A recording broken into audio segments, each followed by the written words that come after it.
Hoje, meu irmão, minha irmã, começamos uma nova jornada que vai nos conduzir domingo após domingo até o ápice da nossa fé.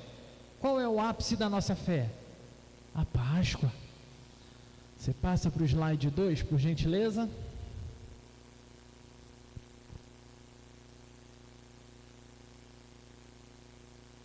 Isso aí. E você pode estar se perguntando, por que dar tanta ênfase à Páscoa? Por que dedicar uma série inteira a um tema que todo mundo já sabe do que fala? A resposta que temos é uma resposta simples, direta e profunda. A Páscoa é o coração da fé cristã. É um momento em que celebramos a poderosa ação de Deus em nosso favor, quando reconhecemos tudo que Ele fez, tudo que Ele é. É quando lembramos que o nosso Senhor de fato morreu, porém ressuscitou. O Cordeiro de Deus que tira o pecado do mundo veio em meu favor e em seu favor. E porque Ele veio, não precisamos mais fazer absolutamente nenhum sacrifício. Porque Ele veio, absolutamente tudo mudou. A Páscoa não é apenas uma data no calendário, é o ponto de convergência, é um ponto onde se concentra tudo que faz sentido no céu e na terra. Tudo na Bíblia, desde Gênesis até as últimas palavras de Apocalipse, apontam para a Páscoa. Por isso, o tema da nossa série de mensagens, o novo tema da nossa série de mensagens é o Cordeiro e a Cruz. Nos próximos domingos, vamos olhar para essa história que atravessa, sim, toda a Escritura Sagrada. Vamos ver como Deus estava preparando o caminho para a cruz desde o início de todas as coisas. E hoje, vamos começar do começo. Convido você a abrir a sua Bíblia em Gênesis 3. Em Gênesis 3, um capítulo conhecido, bem famoso, né? Até porque é onde acontece aquele encontro daqueles três personagens críticos. Não vai precisar não, deixa lá no slide, eu vou usar o próprio texto do slide. Isso, quando chegar na hora, calma, sem revelar, sem spoiler da pregação, por favor. É aquele conhecido texto que a gente vê três personagens: Adão, Eva e a serpente. E Deus tentando conduzir as coisas ali, apesar das escolhas ruins de cada um desses três personagens. Esse é o capítulo da queda. Esse é o capítulo da ruptura entre Deus e os homens. Esse é o capítulo em que o pecado entra na criação perfeita de Deus. Mas eu quero que você enxergue algo especial aqui hoje, porque Gênesis 3 não é só sobre o que foi perdido através da escolha pecaminosa, mas sobre tudo que foi prometido por Deus mesmo nesse momento. Não é apenas sobre desobediência humana, mas é acima de tudo sobre a fidelidade de Deus com cada um de nós. É como se Deus dissesse: mesmo agora, mesmo nesse momento em que você me desrespeitou, que você escolheu o pecado, eu ainda vou cumprir o que eu planejei para você. E o que Deus planejou? O que ele planejou, segundo a própria Escritura, foi resgatar a mim, resgatar a você, foi redimir a cada um de nós. O que Ele escolheu, o que Ele planejou, foi nos trazer de volta para Ele. Antes da cruz, sim, houve um jardim. Antes do túmulo vazio, houve a expulsão do Éden, do maravilhoso Éden. Antes da Páscoa, aconteceu Gênesis 3. Passa o slide aí para mim, Valk. Isso aí. Pode passar de novo. Eu acho que eu pulei alguma pedida de passagem. Isso aí. Dá para ler? Não, tinha que ser o contrário, né? Tinha que estar preto o fundo. Ok, tenta botar lá a leitura bíblica da outra forma, através do aplicativo lá.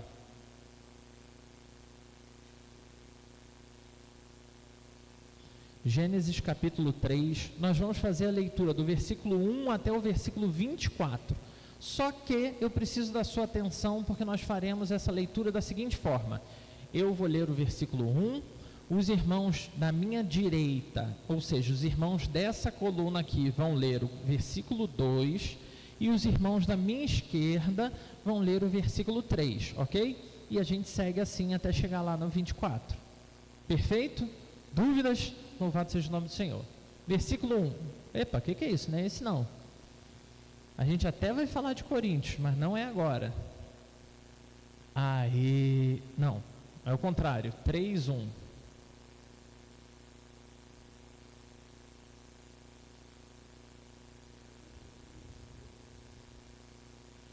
Aí, agora sim.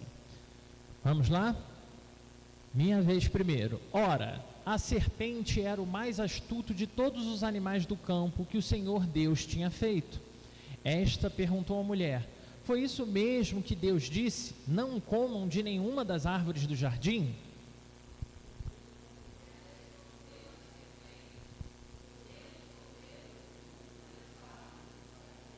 Lado de cá.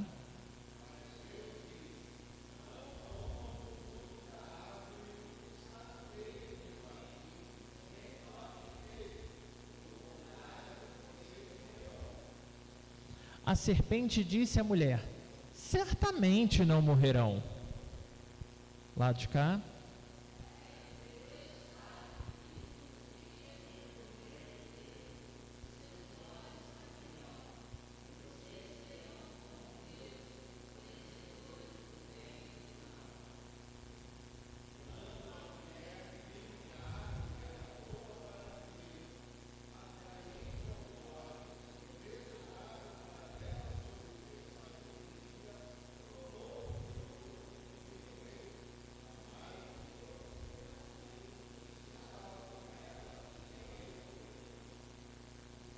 Então os olhos dos dois se abriram e perceberam que estavam nus. Por isso, entrelaçaram folhas de figueira e fizeram algo para cobrir-se.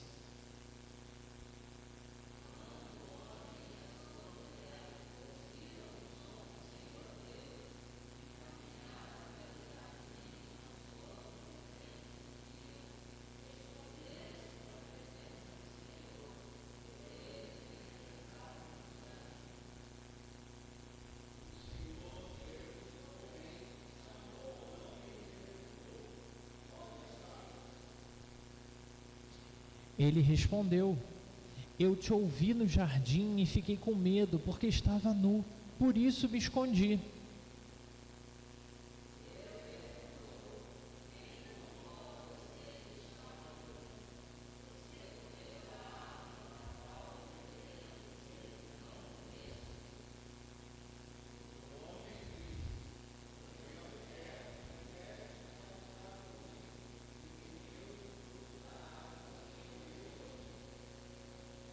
Então o Senhor Deus perguntou à mulher: o que foi que você fez? A mulher respondeu: a serpente me enganou e eu comi.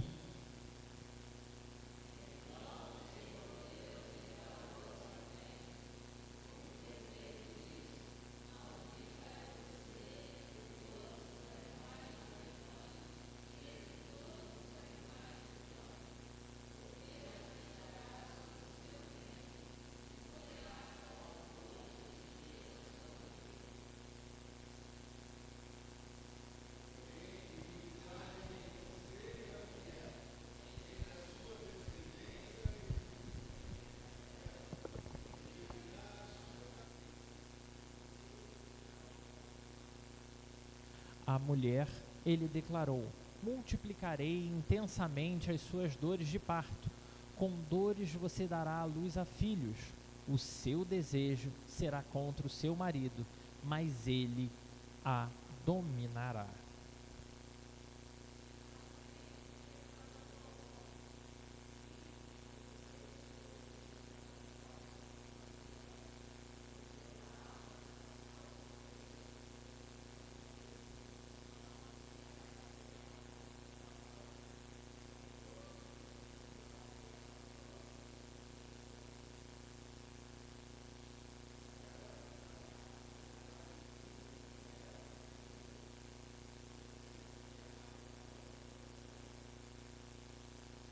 com o suor do seu rosto você comerá o seu pão, até que volte à terra, visto que dela foi tirado, porque você é pó, e ao pó voltará.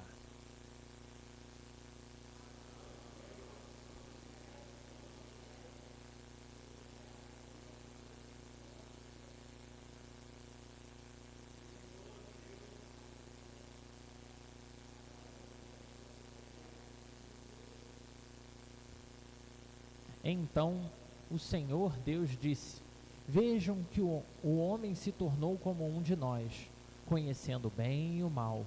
Não se deve permitir que ele estenda a mão e tome também da árvore da vida, coma e viva para sempre.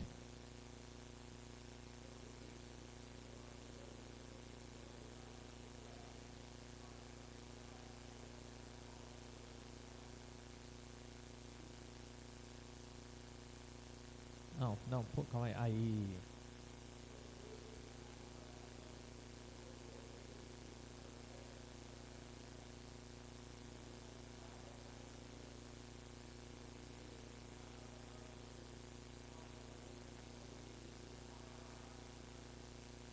Beleza, vamos voltar lá para o slide agora. O que esse texto de Gênesis 3 nos revela? Agora eu vou te pedir para pular lá para o slide 10. Então, pode passar até acabar o texto bíblico no slide. Será que o que significa é que a culpa é da mulher? Quem aqui acha que a culpa é da mulher? Ninguém. Foi ela que comeu primeiro. Aí a mulher diz que a culpa não é dela, a culpa é de quem? Da serpente. Coitada da serpente. O homem comeu e de quem é a culpa?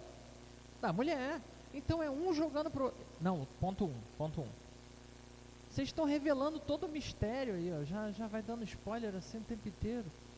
Então esse texto, esse capítulo é uma virada trágica na história de toda a humanidade. E a gente vai tentar resumir essa história. Em primeiro lugar, o que aconteceu foi que a serpente se aproxima de Eva. E ela se aproxima daquele jeitinho bem assim, tranquilo, e ela distorce o que Deus disse. Foi isso mesmo que Deus falou? E meus irmãos, essa continua sendo a mesma pergunta repetida diante de nós. É o início da dúvida. Quando a gente começa de fato a flertar com o pecado, quando a gente começa a relativizar a verdade que Deus nos apresentou. Parte dessa frase que a serpente apresenta é uma frase verdadeira. Deus falou e Deus deu uma ordem contra aquele fruto. E isso precisava ser uma informação verdadeira para atrair de alguma forma, para chamar a atenção de Eva. Se a serpente já chegasse mentindo, Eva ia falar, sai fora. Mas parte da informação era atraente. Só que o que Eva não percebeu é que, embora existisse uma parte de verdade no discurso da serpente, era uma parte que estava completamente carregada do veneno do pecado. Um veneno que estava prestes a alcançar o coração de Eva. O segundo momento que a gente vê é Eva e Adão escolhendo sequencialmente desobedecer a Deus. Eles comem o fruto proibido. E a primeira consequência não é um raio do céu matando os dois. Não foi isso que aconteceu. Podia, né? Podia, mas não foi. Assim como não foi o que a serpente prometeu. Eles não se tornaram iguais a Deus. O que acontece como consequência da desobediência é a vergonha. É o que o texto disse para a gente. Eles então percebem que estavam nus. Antes existia uma pureza que não os permitia se envergonhar daquilo. Eles começam a perceber, a se dar conta da sua pequenez, da sua vulnerabilidade. E o que acontece uma vez que eles percebem que eles são tão limitados, tão pequenos? Eles começam a tentar se cobrir, se proteger. Mas o que o texto vai dizer para a gente é que eles não conseguem. Sem a plenitude da cobertura do próprio Deus, nada mais poderia protegê-los. Agora, homem e mulher estavam à sua própria sorte.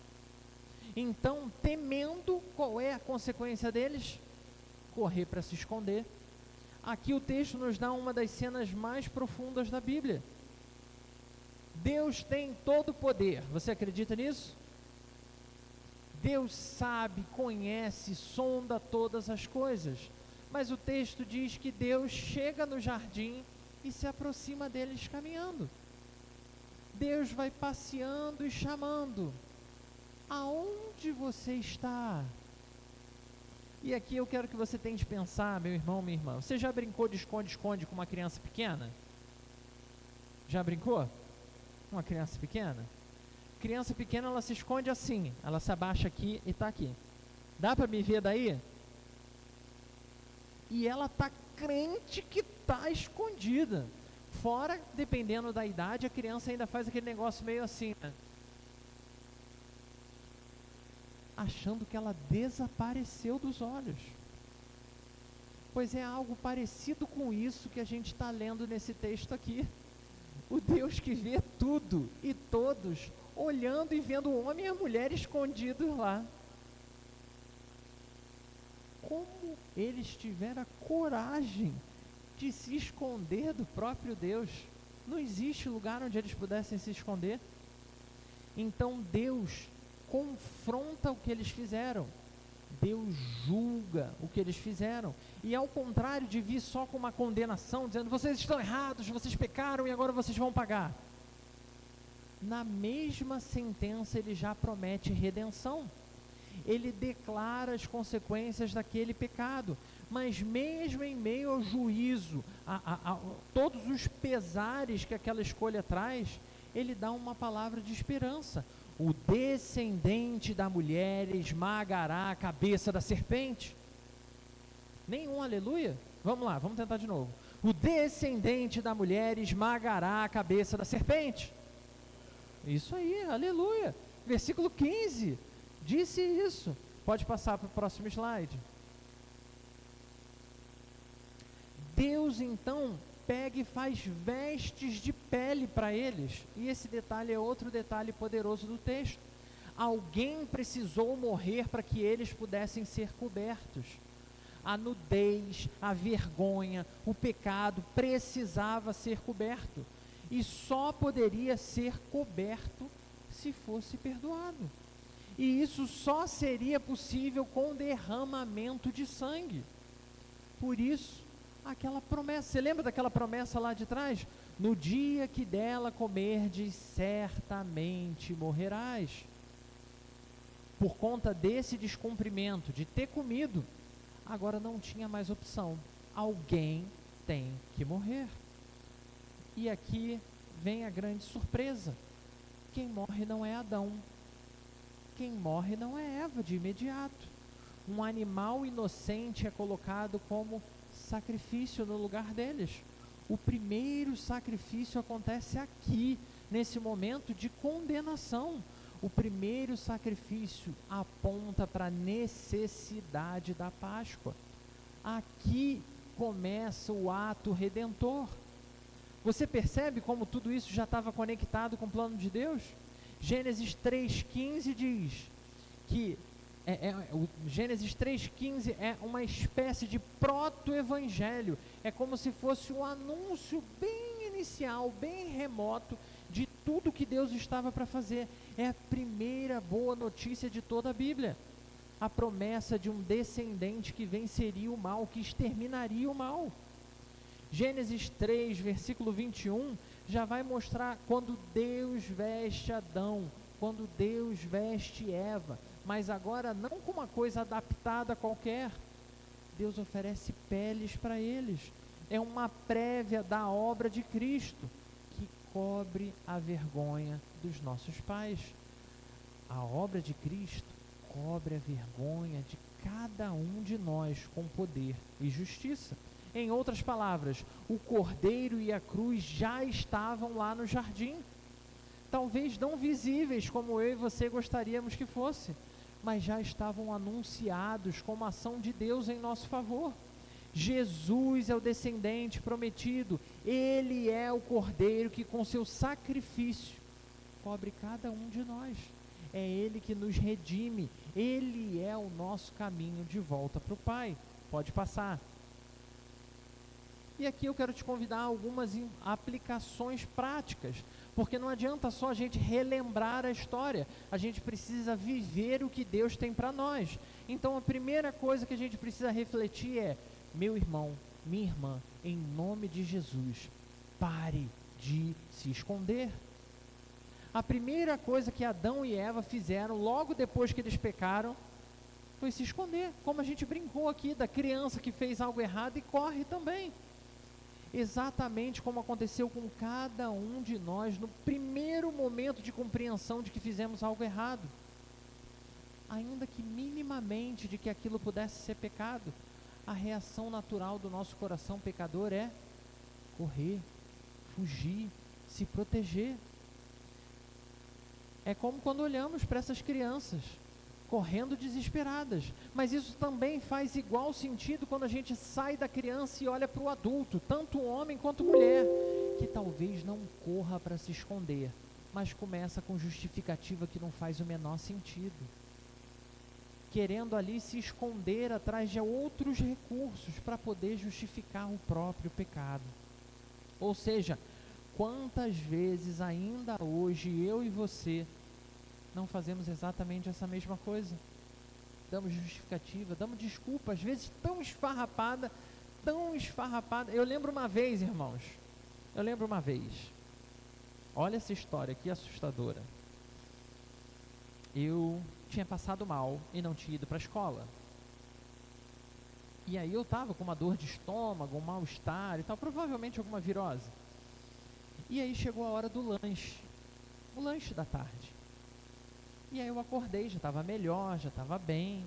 Aí eu fui conversar com a minha avó, que eu estava morrendo de fome, o que a gente ia comer? Minha avó tinha acabado de fazer um cachorro-quente de forno, sabe? A Marinha sabe como era espetacular o cachorro-quente de forno dela. E aí ela tirou do forno e falou: meu filho, olha só o que eu preparei, tá muito gostoso, experimenta. Aí eu virei para ela e com a maior cara de pau do mundo falei assim: sabe o que é, vó? Como eu passei mal, eu acho que o cachorro-quente de forno vai ser muito gorduroso para mim. Preciso de uma coisa mais leve no meu estômago. Ai, minha avó, com todo amor e carinho: meu filho, o que você tem em mente? Ai, vó, eu acho que eu precisava comer um Big Mac. Big Mac, se você não sabe, é o sanduíche do McDonald's. A desculpa não precisa fazer sentido, desde que na nossa cabeça já sirva para botar algo na nossa frente, para mostrar realmente o pecado do nosso coração. A vergonha sempre nos faz querer fugir de Deus, das formas mais bizarras. A culpa segue nos afastando da presença do Senhor, mas o convite de Deus, meu irmão, minha irmã, continua também sendo o mesmo.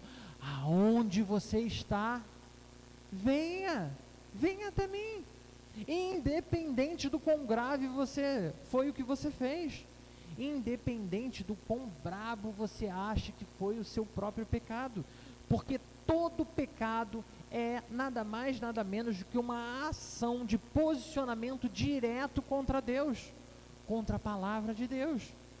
Pecou, você pecou, percebeu que pecou? Eu repito, o convite de Deus continua sendo o mesmo. Aonde você está? Volta para mim, vem aqui, vamos resolver. E essa pergunta, meu irmão, minha irmã, não é uma acusação, é um chamado, é um convite. Deus está dizendo: volta, fala comigo, eu quero você mesmo sabendo tudo que você fez. Seu pecado, meu irmão, minha irmã, não passou e nunca vai passar despercebido ao Senhor. Mas o pecado, sem dúvida nenhuma, não é o elemento mais poderoso aqui. Então pare de se esconder.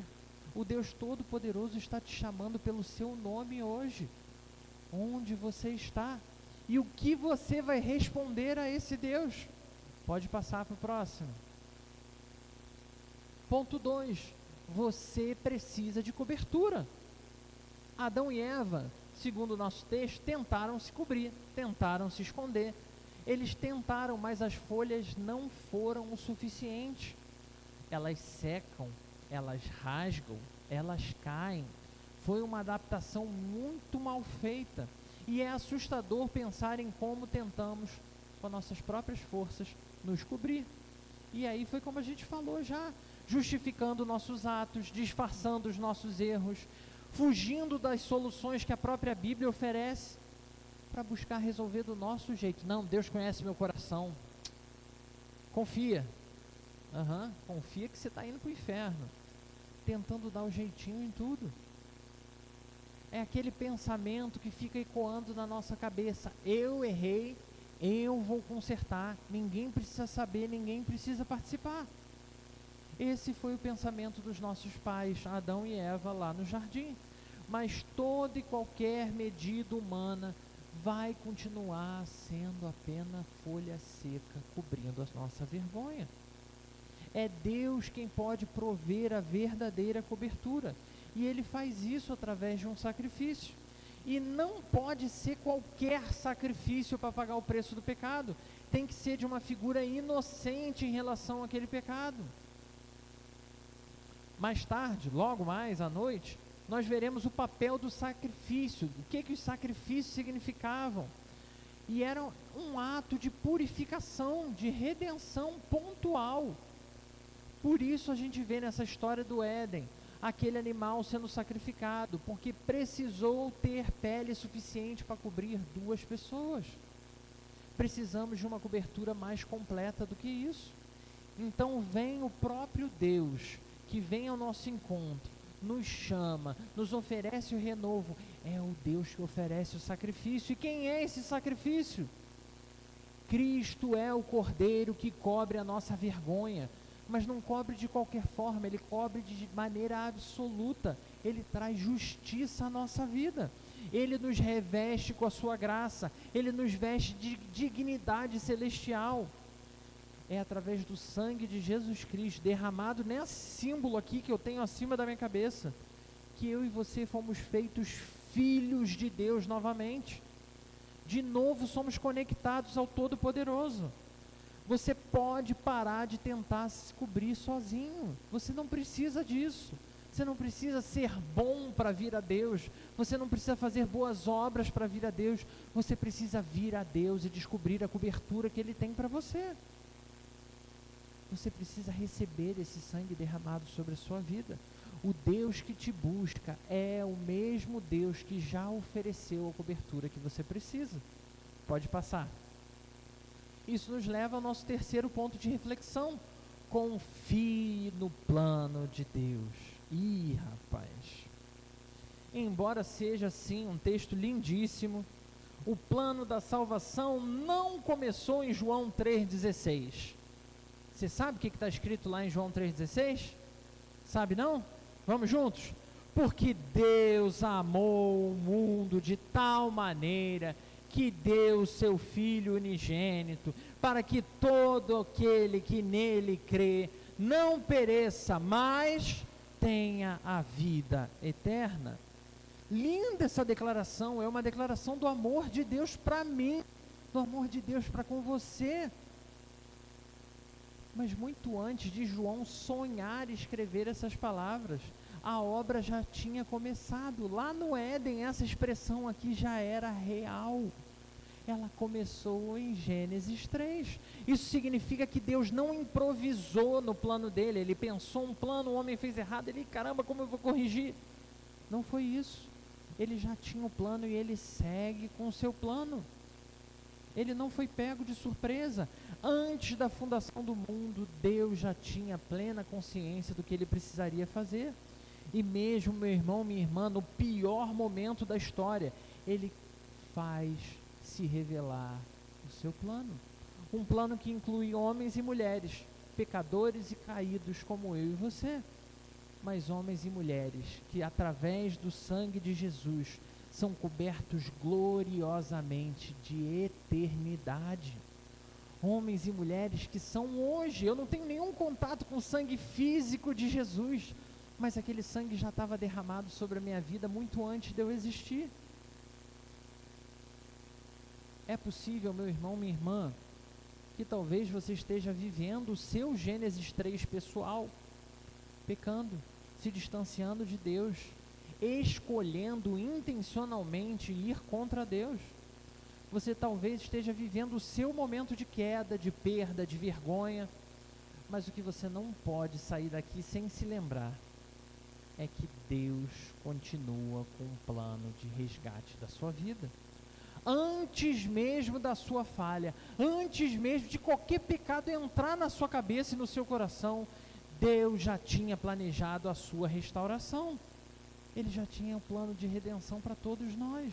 Então é essencial que eu e você confiemos nesse Deus maravilhoso que fez esse plano, pois esse plano conduz cada um de nós à cruz do nosso Senhor. E da cruz, irmãos, nós somos conduzidos à verdadeira vida que Deus tem para aqueles que são seus. Pode passar para o próximo. Assim a gente chega na nossa conclusão. Gênesis 3 mostra sim a queda. Tudo era perfeito antes e tudo deixou de ser perfeito. Mas Gênesis 3 também mostra o início da graça revelada diante de todos nós. Lembre-se que a cruz não foi um plano B. Deus não está tentando de novo. A cruz foi um plano eterno, um plano de amor, um plano de justiça, um plano de salvação. Hoje o convite que o Senhor nos faz é: volte para o jardim, mas não um jardim perdido, caído, corrompido pelo pecado, mas para o jardim restaurado que Jesus Cristo está construindo.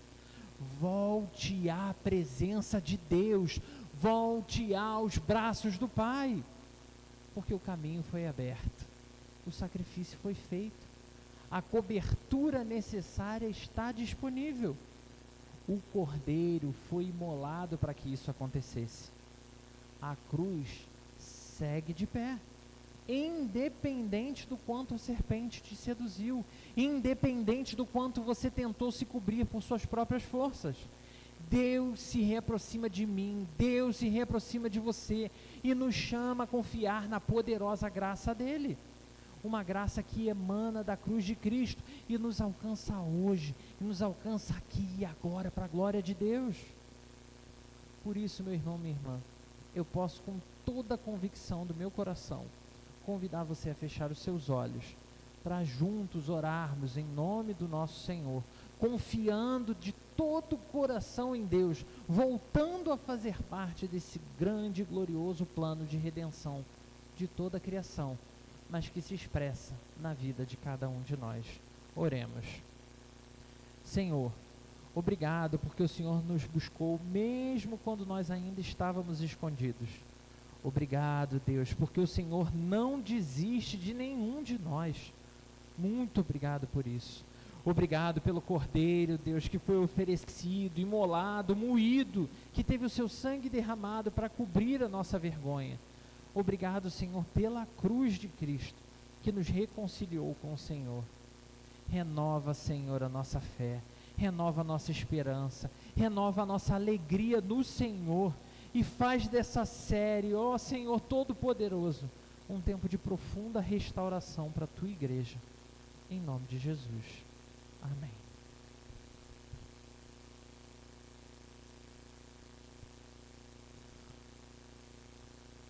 Convido você, meu irmão, minha irmã, a se colocar de pé, para que, conscientes disso, possamos louvar ao Senhor com o hino de número 269, Bendito seja o Cordeiro.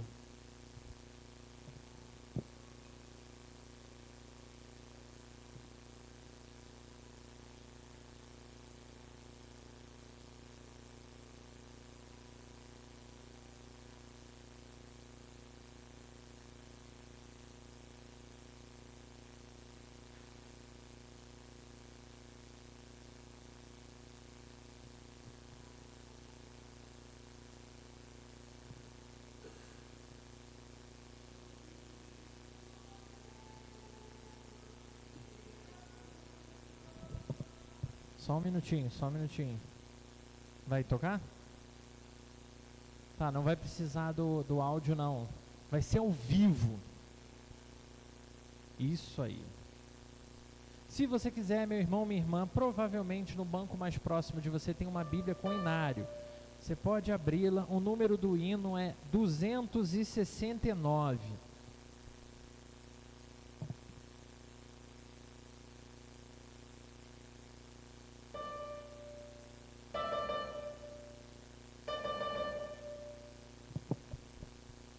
Luísa, desmuta o teclado, por favor.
Louvado seja o nome de Jesus.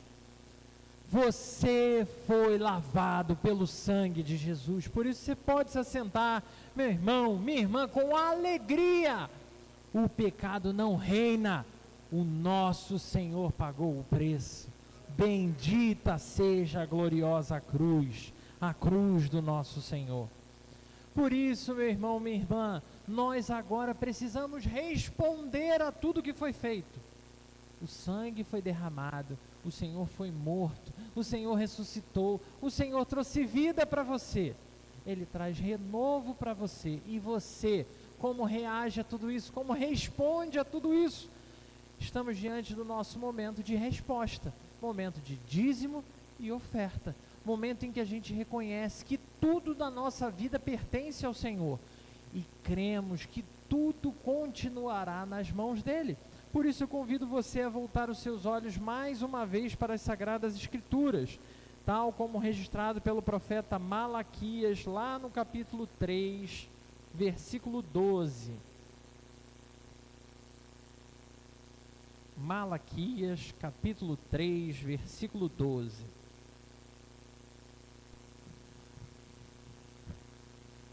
Diz assim a palavra do Senhor: então todas as nações os chamarão bem-aventurados, porque a terra de vocês será agradável, diz o Senhor dos Exércitos. Vamos todos juntos?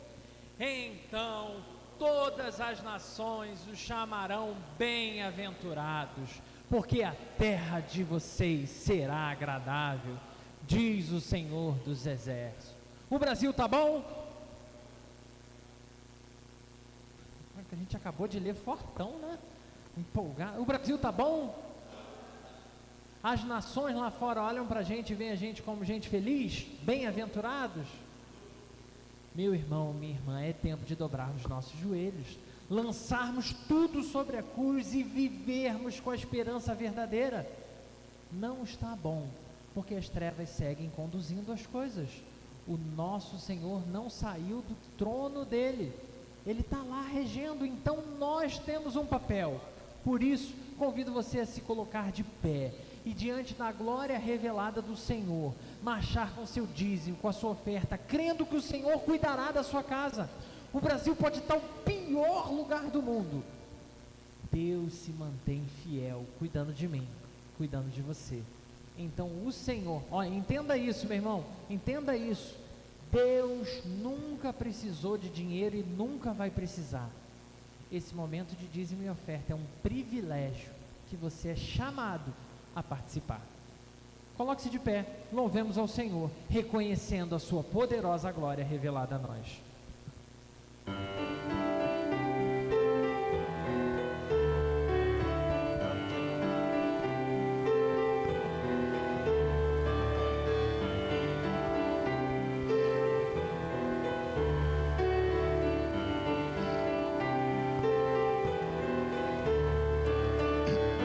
Veja a glória do Senhor hoje aqui, a sua mão, o seu poder sobre mim. Os céus abertos hoje eu vou contemplar, o amor descer nesse lugar. Eu vejo a glória do Senhor hoje aqui, a sua mão, o seu poder sobre mim. Os céus abertos hoje eu vou contemplar, o amor descer nesse lugar. Eu quero ver agora o seu poder, a sua glória inundando meu ser. Vou levantar as mãos e vou receber, vou louvando o seu nome, porque eu sinto Senhor me tocar. Eu quero ver agora o seu poder, a sua glória inundando meu ser. Vou levantar as mãos e vou receber, vou louvando o teu nome, porque eu sinto o Senhor me tocar.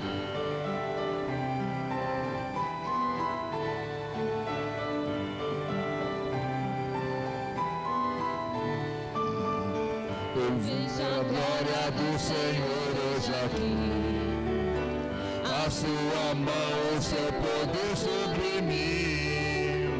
Os céus abertos hoje eu vou contemplar o amor descer nesse lugar. Eu vejo a glória do Senhor hoje aqui. A sua mão, o seu poder sobre mim. Os céus abertos hoje eu vou contemplar o amor descer nesse lugar. Eu quero ver agora o seu poder, a sua glória inundando meu ser. Vou levantar as mãos e vou receber, vou louvando o seu nome, porque eu sinto o Senhor me tocar. Eu quero ver agora o seu poder, a sua glória inundando meu ser. Vou levantar as mãos e vou receber, vou louvando o seu nome, porque eu sinto o Senhor me tocando o seu nome, porque eu sinto o Senhor. Vou louvando o seu nome, porque eu sinto o Senhor me tocar. Irmão Bartolomeu, por favor, nos dirija a Deus nesse momento de oração, de agradecimento pela provisão de Deus. Soberano Senhor dos céus e da terra, bendito és, Senhor, bendito és de eternidade em eternidade. Bendito é o teu nome pelos séculos dos séculos.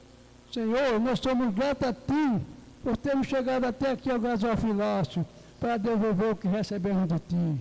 Abençoa para o que foi depositado aqui, abençoa as mãos que chegaram até aqui para depositar o que é teu para o sustento da tua obra. Nós te agradecemos, meu Senhor, meu Deus, meu Salvador, em nome de Jesus, teu Filho amado. Amém, Senhor. Você pode se assentar, meu irmão, minha irmã. Momento de muita alegria para nós da Igreja da Esperança. É a oportunidade de nos prepararmos para voltar e adorar o Senhor, de lembrar tudo que o Senhor fez, falou e ministrou sobre nós. Calma, meu jovem. Ele está muito ansioso esse jovenzinho, gente. É a alegria do Senhor. Então a gente agora entra na liturgia do envio. É um momento que a gente se prepara para ir e fazer a diferença lá fora. E para isso, nós temos uma mensagem especial. As crianças estiveram estudando durante todo o período que a gente teve na série Tempo de Reconstruir, elas também construíram. Quem aprendeu a construir aí? Quem aprendeu a construir? Ó, Samara aprendeu. Aprendeu a construir? Aprendeu a construir? Foi legal hoje? Deus tem falado não só aos nossos corações, mas também ao coração das nossas crianças. Então, é a oportunidade de cultuarmos ao Senhor também através da alegria delas.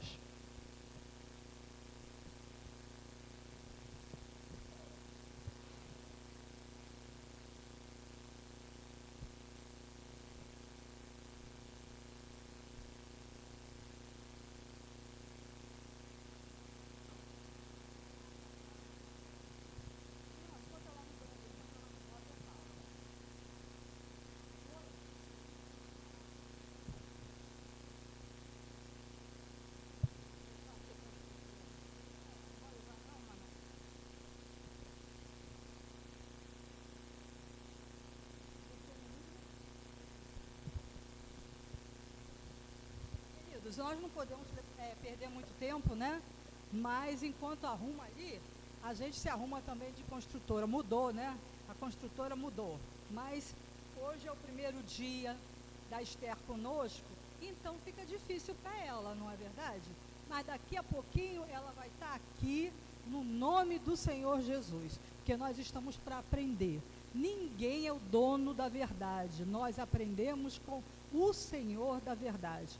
Então, nós somos gratos a Deus, mas para a gente fazer um bom trabalho, as crianças precisam vir. Gente, isso ajuda, não é só para aparecer na igreja, não. Para a nossa vida profissional, a gente aprender que nós temos valor e nós não temos que temer. me ajudou muito na faculdade. Certo? Então, hoje você olha para mim e diz assim: ih, ela não tem vergonha. Gente, vocês não me conheceram antes. Então, assim, pense no futuro dos seus filhos, para que eles tenham a certeza da salvação em Cristo Jesus e aprendam também que eles têm valor, eles conseguem. Então, com o Senhor, nós somos mais do que vitoriosos. Certo? Podemos começar? Vou deixar que eu não vou cantar, não.